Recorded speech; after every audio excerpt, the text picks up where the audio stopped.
Hi, it's Megan. Welcome back to my channel. Today I'm going to be sharing with you the second part of my homeschool videos for this fall. I'm going to be sharing with you kind of what my homeschool storage area looks like, as well as our main homeschooling area and kind of how that looks like in just our everyday normal life, and how we don't have a dedicated schoolroom, but we are still able to make little spaces in our home, dedicated homeschool areas, as well as just incorporating homeschooling into our daily life. So let's turn the camera around and I'll start with showing you our homeschool storage area. This is my homeschool closet where I keep a lot of our extra games and manipulatives and extra curriculums and notebooks and those kinds of things. So up here at the top, I have just some extra containers. These are mostly for if we need to take our homeschooling stuff somewhere. I have big like file boxes back there, and then a couple of these snap lid totes right here. We have our globe right here for if we need it, and then just some other random things up there. And then this shelf has all of our games. This side is mostly math things, so we have like our pattern blocks back here, and then we have a bunch of math games right here.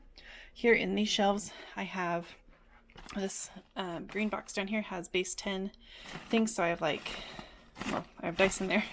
And then I have magnetic base 10 blocks, as well as the base 10 rods. Up here are just some printed and laminated math games, as well as a math water wow for my youngest. And then over here we have counting bears. I have a bag of clothespins for when we do clip cards. And back here I also have some just basic wooden cubes. In kind of this middle area, we have like a few science-y things. This right here holds more clothespins if we need more for our clip cards.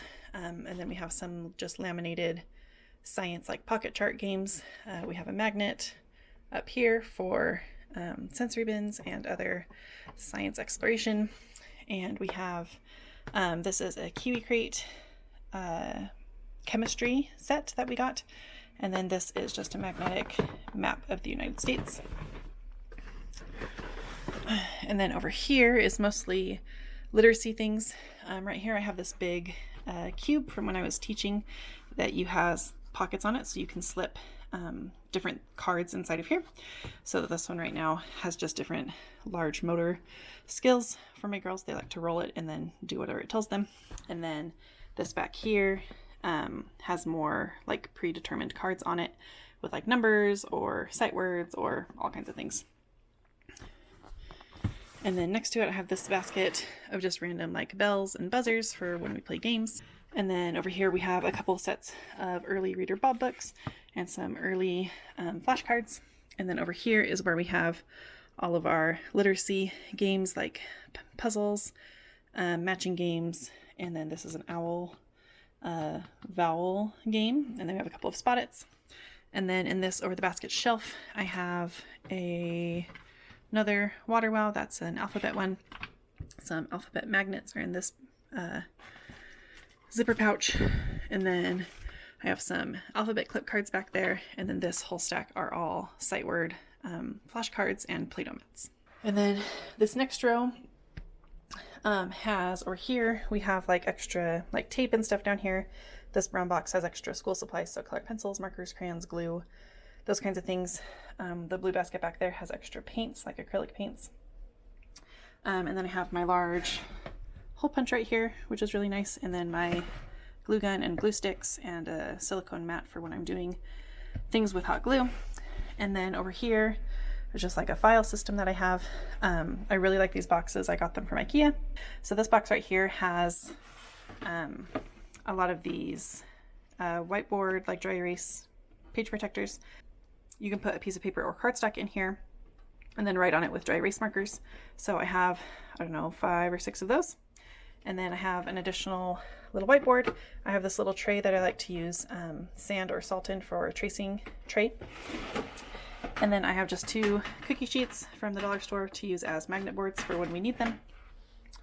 Over here, I haven't finished making like my official labels, so I just have sticky notes for now.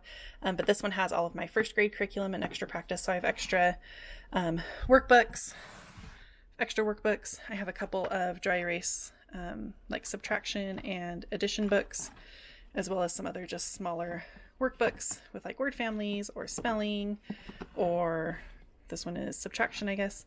And then in the front, I have a folk and fairy tale plays for beginning readers to do as like an extra thing with Lucy. And then next to that, I have preschool curriculum. So this is the old version of Playing Preschool Volume 1, which I'd never ended up getting all of it printed. I just had home printed it as I needed it and bound it in here. But then since Isla is going to be starting it, I just had it printed and bound from the Homeschool printing company. So I just need to empty this binder and then I can reuse it. And then this, I have the second year of Playing Preschool already printed and bound. Over here is just additional preschool stuff. So I have like a scissor cutting workbook. I have a couple again of these like dry erase workbooks that practice like letters and things like that. As well as a couple of preschool workbooks that we never finished or never got to with Lucy. Here are just like my teacher manuals. I have a few file folder games that I need to fix and adjust, make sure I have all the right pieces, add some Velcro to those. I also have this book that has more file folders, file folder games that I want to make for my kids. And then just some, this is like a Daily 5 book for centers from when I was a teacher, teach your child to read in 100 easy lessons. We did that a little bit with Lucy. And then I just have an extra notebook and an extra teacher planner here in my stuff. Okay, over here I just have a back stock of different kinds of notebooks and folders. I have like spiral bound, I have composition, I have just these blank books that I got from the Target dollar spot this year. And then I have a bunch of different kinds of just plastic folders if we need them, a couple of empty binders, and then over here I just have some curriculum that's like church curriculum, and then I have all of our Junior Ranger books that Lucy and Isla have done. As they finish them, they really like to keep them and look through them, so I just have filed those away over there because we don't use them too often, but they are something that my girls want to keep. And then I just have a couple extra calculators over here. We definitely don't need those, but they're here if we need them. And then down here, this bottom shelf, this side is mostly just extra containers and baskets for organizing projects, either for school or just throughout my house. And then over here, I just have a few other things of like decor that we use either for homeschooling or just, again, around the house. It's mostly letter boards and a couple of extra like picture frame or picture stands. And then down here at the bottom, I have these clear bins that roll from IKEA. This first one just has a few extra like toys for my kids that we don't pull out all the time, but they use sometimes. This next one has all of our crafting supplies for school in it. So we have just like dowels and straws, some lunch sacks, thin paper plates, cotton balls, colored popsicle sticks, and regular popsicle sticks. I need more of those. This has feathers in it, and then we have a big thing of pom-poms, a big thing of pipe cleaners back here, just an extra tablecloth, and a couple of flat big canvases. And then we have a big roll of craft paper, butcher paper, some empty paper towel and toilet paper tubes, some bubble wrap, and then down here I just have a few. These have those tissue paper squares that I showed you earlier. I am probably going to get a bigger container so I can separate these out into actual colors. But for now, I just put them in here so that they wouldn't get lost. And then we have this little sheep craft kit that our friends gave us. And then this yellow box down here is full of googly eyes and brads.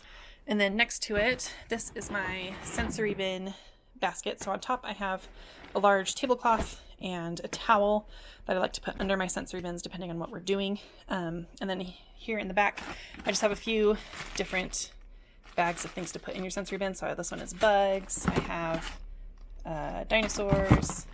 This one is like unicorns and ponies. What else do we have in here? And then I think I have some farm animals down there. This little bucket we use in sensory bins, and then inside are all of like our tools. So we have different shovels and diggers and scoopers. I put our new little droppers in here that I got that you guys saw earlier. We have our big tweezers. These are really great, especially for Isla. I have a smaller set of tweezers in here as well. And then we also have some of these silicone baking cups. These are just good to transfer some of the small items into, and my kids like to scoop with them and do all kinds of things with those.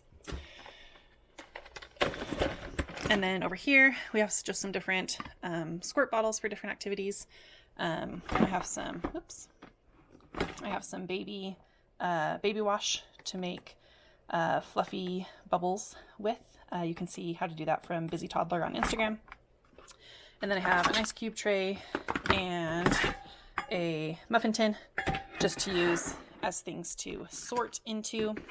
And then over here I have a bag of salt that I use in my salt tracing tray, and then I have 2 gallon-sized bags of rice that I use as a filler. I'm hoping to turn this into rainbow rice. I just haven't had time to do that yet. And this rice we've had since Lucy was little, so we've had it definitely 3-4 years, and it still is totally fine for sensory bins. And then the sauce basket over here doesn't really have anything to do with homeschool, but it's just like my party supplies. So like different kind of paper plates, streamers, balloons, decorations, those kinds of things. So that's what I have in my homeschool closet, and I'll go show you downstairs kind of what we have going on for homeschool down there. Okay, over here we have, this is kind of like our morning basket, so it has just some of the read alouds and things that we do in the morning together. We have a poem anthology. We've been reading just a few pages of this Nature Anatomy book that we have been really enjoying. And then here is the read aloud I do with my 2-year-old, and then the read aloud that I do with my 5-year-old. And then my 5-year-old and I at night have been going through and reading the Little House books, which she's been really enjoying. Next to that is my 5-year-old's independent reading basket. We're going to have part of her curriculum is to read for 10 minutes independently. So each week we're going to check out a few books from the library and go through our home library and choose some books for her to work on reading that week. And then each week we will get new ones for that. And then this one over here is going to be where I put the books we check out from the library specifically for my preschoolers' curriculum. Okay, and then just this corner of our dining room is kind of our homeschool corner. Up here at the top, we just have some cute little decor. And then I've hung some wire shelves. I've just hung them on the wall, and we're just using this as an art display. And then down here at the bottom, we have our calendar. We do still do calendar time. I do have a 5, almost 6-year-old and a 2-year-old. So calendar is definitely still part of our morning and daily routine. Over here, this box has just things we do during our calendar time. So like our months for the months of the year, some alphabet cards, and just a few other like mini posters and a pointer. This box over here has all of my teacher things, and I'll show you kind of what is in there in a minute. Over here, this white box, or this white shelving, we got from Target, and the top, it just holds, this is where our curriculum is and like our kind of messier things are. So up here at the top, I have our paints. We have dot paints, paint sticks, and just our like Crayola washable paints, as well as some painting clothes. The next drawer down is all of our Play-Doh things, so our actual Play-Doh, and then all of our different tools and accessories to go with that. And then we have an empty bin in case we need it for something. And then this one is just the kind of informal curriculum we've been doing over the summer with my 5-year-old. So this I just need to go up and file with our extra workbooks and things. I just haven't done that yet. And then down here is all of Lucy's Good and the Beautiful curriculum. And then down here is Isla's curriculum. So we have her playing preschool, and then we use a lot of dot markers, or dot stickers. So I have those in here. I have my Mr. Sketch markers back there because we use markers a lot in her curriculum. And then here are her crayons. And then we got these spinners from Target. Isla thinks that they're hers, and she says that that's her school. So I just leave them in there for her to play with while we're doing some other things with Lucy. And then we have these rainbow drawers over here. These are just, we use some of these for school. Other times my kids just kind of use them to play with or do other things like not during school time. So right here we have our projects drawer. So this is things that like my girls are currently working on or haven't finished. And then we have coloring books are just in our next drawer. We just keep this filled, and as we use them up, we just toss them or recycle them and then get new ones. This one is just notebooks if they need paper to draw or write or color with. And then we have construction paper in this drawer. This one is filled with various stickers to actually put on paper, as well as some reusable sticker things. Isla really likes those. This drawer has our watercolors, things my kids want to watercolor, as well as some of these paint with water books. These ones that already come with like the dots on them, and then you just get them wet and it turns them color. And then we also have a Melissa and Doug one where the paints are up at the top and you get your paintbrush wet, and this acts as your watercolor tray, and then you paint like the white part, whatever color you want. So you have those things in here, as well as paintbrushes. This is our drawer of water well books. We really like those. These are these little peg dots. It comes with little scenes that you can put on top. That's an umbrella, it's just upside down. And then you put that on top of this little yellow tray, and then you use these little dots that match the color and to create a 3D scene. And then these two label drawers are not labeled just because they're things that we kind of switch in and out. Currently we have these wax wiki sticks in here that my girls like, and we have lacing cards back here. And then down here is my oldest daughter's things mostly. We have a set of ink pads that you guys saw earlier, more inks with some stamps, as well as some of the Fuse perler beads that she's been liking to do, and her Crayola scribble scrub pet things that she likes to do as well. So that's everything we have over here in our homeschool corner. Oh, I forgot to say up here, this box right here on top of our rainbow cart has all of our Osmo things. So we have the numbers, and we have a princess drawing game so far. This is just extra crayons for whoever needs them. And then this box back here has different magnet toys in it. So we have like the magnetic dolls. We have a couple of those. And then underneath we just have like Melissa and Doug magnets. We have an animal set, a princess set, and a Mickey Mouse set. So I also was going to show you here in my teacher set, I just have some paperwork for co-op stuff. I have a pencil pouch that has my highlighters, pencils, and pens, and sticky notes for my planning. This is my teacher planner that I've kind of planned out our curriculum for the first couple of weeks. If you're interested in seeing kind of how I plan and what that looks like more, leave me a comment below, and I'd be happy to show you kind of how I plan for those things. And then, so next to my teacher planner, I have just a month at a glance planner. This is where I do kind of like my longer scope and like my longer planning for homeschool. It's not as detailed. It's more of like what we have going on in the month and kind of what some different themes are that we're going to be doing each week. And then I also have a reversible coloring book for me to do like while my kids are doing art, or if I want something to do with them while they are being creative or playing or something, I have that down here with me that I can work on. So that's kind of a big overview for kind of what homeschooling is going to look like for us this year, kind of where we're homeschooling, what kinds of things we have on hand to homeschool. If you're interested in more homeschooling content, make sure you leave me some comments down below saying that you're interested in that, or if you have any questions, make sure to leave me a comment. And thanks for watching, and I'll see you guys next week. Bye.